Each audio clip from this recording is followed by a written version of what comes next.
Hi, Rachel here from North Brisbane Psychologists. Happy Friday. I wanted to speak briefly about how you might respond to somebody who's stuck in a victim mindset.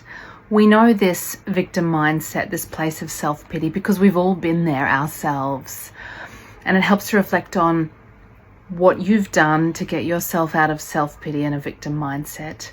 But we all know as humans and as therapists, we well know what it's like to be talking to someone who's very much stuck for the time being in a victim mentality or a sense of victimhood. Don't tell people that. That never works. They feel criticized. Step one is validating their experiences. So saying things like, that sounds very painful. You didn't deserve that. Or this has been really hard, or this has been a lot. It's a good place to start with empathy and validation. Slowly, you might then, when they relax a little bit, be able to introduce the concept of choice. What's one small thing you could do?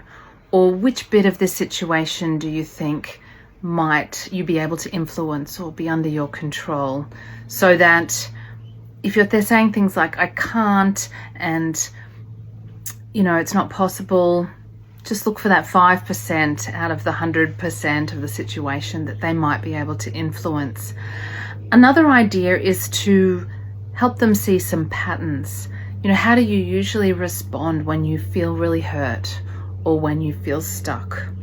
What are you noticing that you're doing that is helping and maybe not helping, so that they start to look for patterns in their own reactions? Another thing you can do is highlight their strengths. This goes back to step one almost, where we can validate what is true and what they've gone through and all their efforts. You've gone through a lot, and that shows strength, perseverance. You've got this strength to have gotten this far. You've got through it before. You can get through it again. So coming back to that strength and resilience the person does have, because that's a good foundation to then be able to offer a new narrative.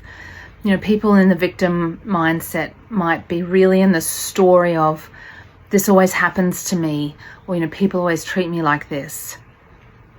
And the new narrative that you might be able to offer them once you've built some of this ground is, hard things have happened, and my sense is that you are learning and going to continue to learn to rise up from them, or rise to this challenge.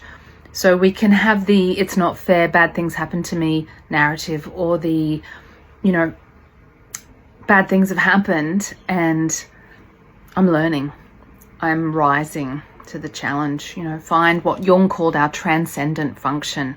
So not to get stuck in the weeds of our instinctive primal fight, flight, fawn, freeze responses, but find a way with support that we can rise above or transcend that. Another point that you can make when the time is right, not straight away, and I often make to clients, is accountability is empowering when it's not wrapped in guilt. So what's one thing that you can own in this situation for your own growth, not for anyone else? There's a lot of strength in admitting to our weaknesses or our blind spots, because it's not easy, but it shows humility. There's a lot of strength in that humility.